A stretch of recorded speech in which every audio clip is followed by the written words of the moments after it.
Bonjour à tous et bienvenue dans ce nouvel épisode des Avis de Lumi. Aujourd'hui on va aborder un jeu sorti récemment, Cadence of Hyrule Crypt of the Necrodancer with The Legend of Zelda.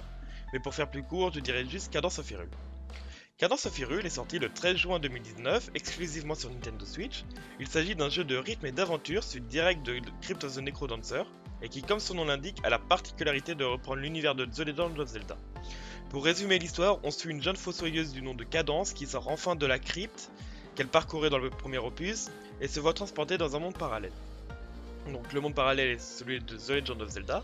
Elle y apprend que les deux héros de la destinée ont été endormis par Octavo, un jeune musicien qui a en sa possession un objet maléfique nommé le Lutte d'Or.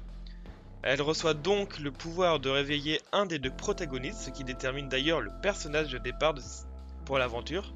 Nous allons donc parcourir le monde avec ce personnage afin de réunir les 4 instruments capables de vaincre Octavo. L'histoire est plus que classique, mais c'est surtout ses mécaniques de gameplay qui rendent le jeu intéressant.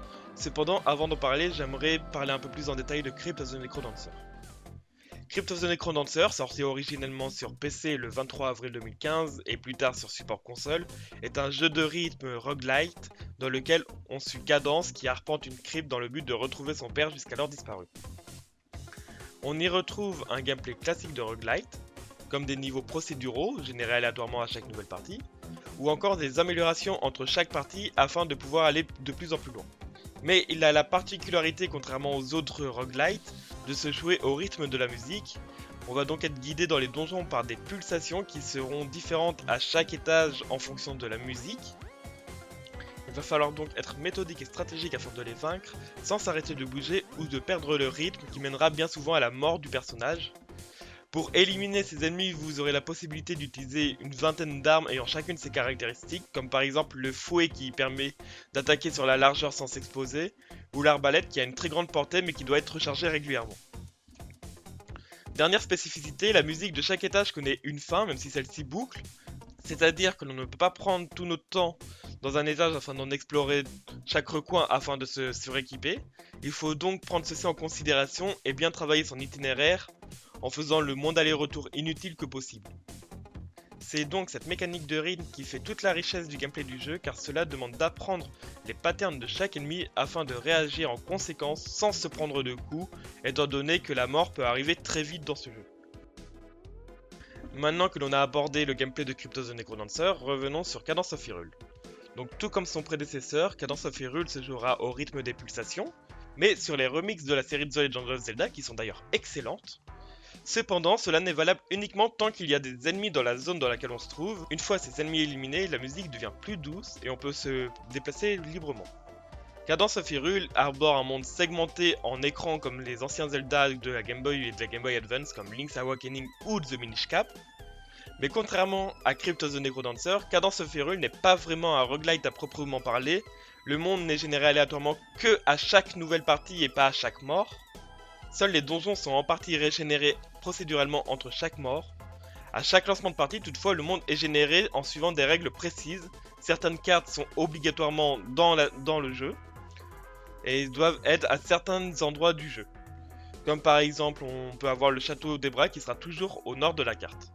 En revanche, la position de certaines zones peuvent varier, comme les bois perdus qui eux peuvent être aussi bien à l'est qu'à l'ouest.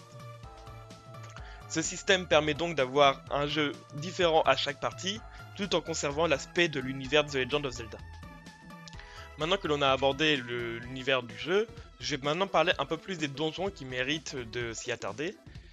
Donc j'ai précisé que les donjons étaient générés aléatoirement, mais ce n'est pas exactement ça.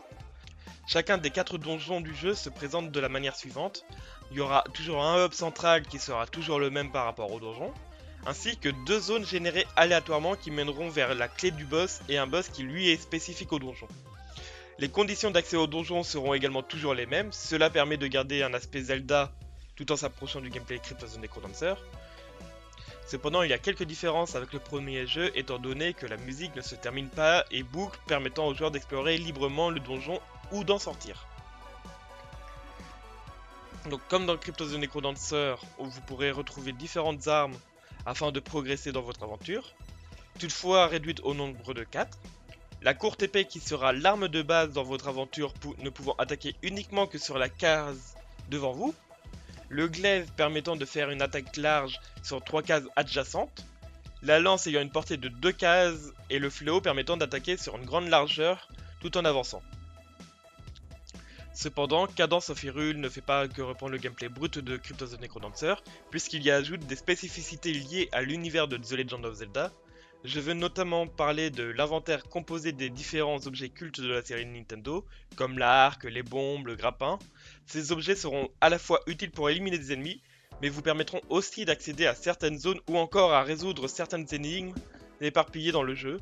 Sachez toutefois que les objets sont éparpillés aléatoirement dans les divers coffres du jeu. Les objets que vous obtiendrez changeront donc à chaque partie à moins que vous ne fassiez que le 100%. Ce qui mène à une autre spécificité du jeu, les différentes façons de résoudre les énigmes. En effet, les objets du jeu ne sont pas indispensables, les énigmes peuvent donc se résoudre de manière différente et vous demanderont donc de l'imagination afin de pallier aux problèmes avec les objets que vous aurez trouvés au cours de votre aventure. Par exemple, lors d'un passage on doit allumer une torche, on peut soit utiliser une flèche de feu ou le bâton enflammé. Cadence of Hyrule propose 3 personnages jouables, plus un caché à débloquer que je n'aborderai pas dans cette vidéo, je laisse les curieux le découvrir. On peut donc y incarner Link, Zelda et Cadence. Au début de l'aventure, vous commencerez obligatoirement avec Link ou Zelda, mais vous pourrez débloquer les autres personnages pendant la partie. Chaque personnage a sa particularité qui rend son gameplay unique. En plus de l'inventaire commun à tous, ils auront chacun le droit à 2 objets spéciaux ainsi qu'une arme qui leur est propre. A noter que ces objets spéciaux consommeront de l'endurance. Link aura accès au bouclier qui lui permettra de renvoyer des projectiles ou de se protéger des attaques. Ce sera d'ailleurs le seul objet spécial ne consommant pas d'endurance.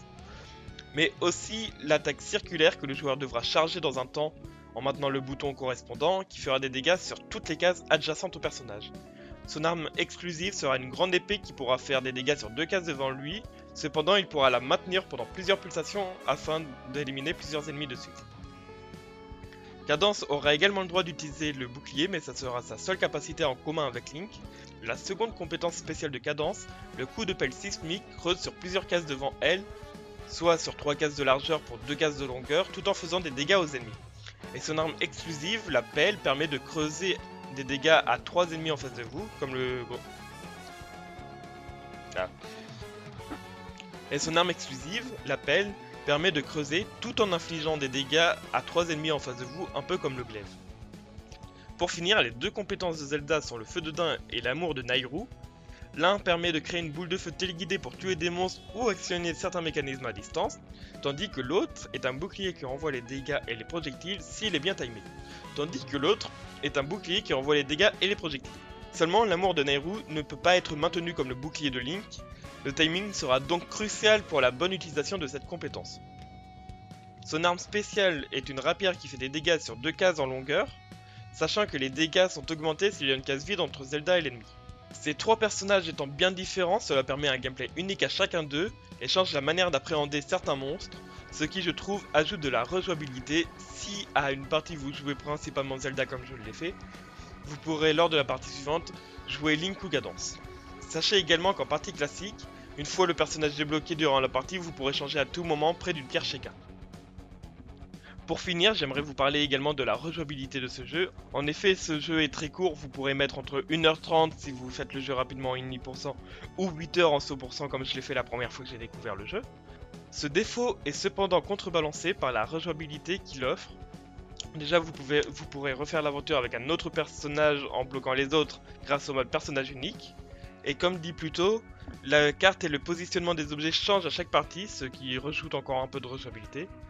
Mais le jeu est également pensé pour le speedrun.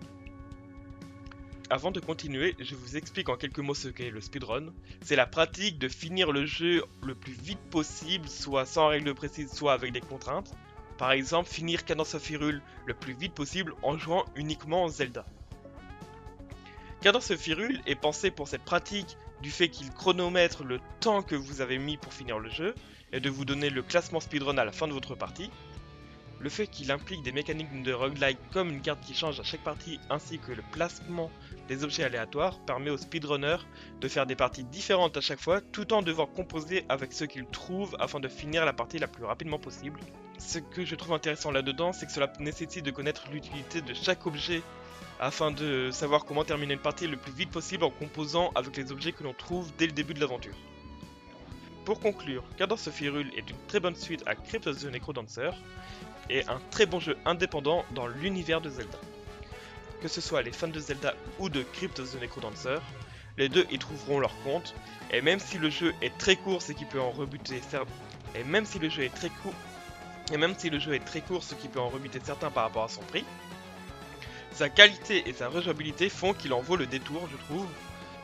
Je vous le conseille donc fortement si vous aimez ce style de jeu, ou tout simplement l'univers de The Legend of Zelda. Je vous le conseille donc fortement si vous aimez ce style de jeu, ou tout simplement l'univers de The Legend of... Je vous le conseille donc fortement si vous aimez ce style de jeu, ou tout simplement l'univers de The Legend of Zelda, vous n'y serez pas déçus. J'espère que vous avez aimé mon test, si c'est le cas n'hésitez pas à me le dire dans les commentaires, et me dire également les défauts que je pourrais améliorer dans les futures vidéos. Et n'hésitez pas également à regarder les vidéos de mes amis qui sont également postées sur cette chaîne. Sur ce, je dois essayer de finir le jeu en moins d'1 heure, et donc je vous laisse jusqu'à mon prochain épisode.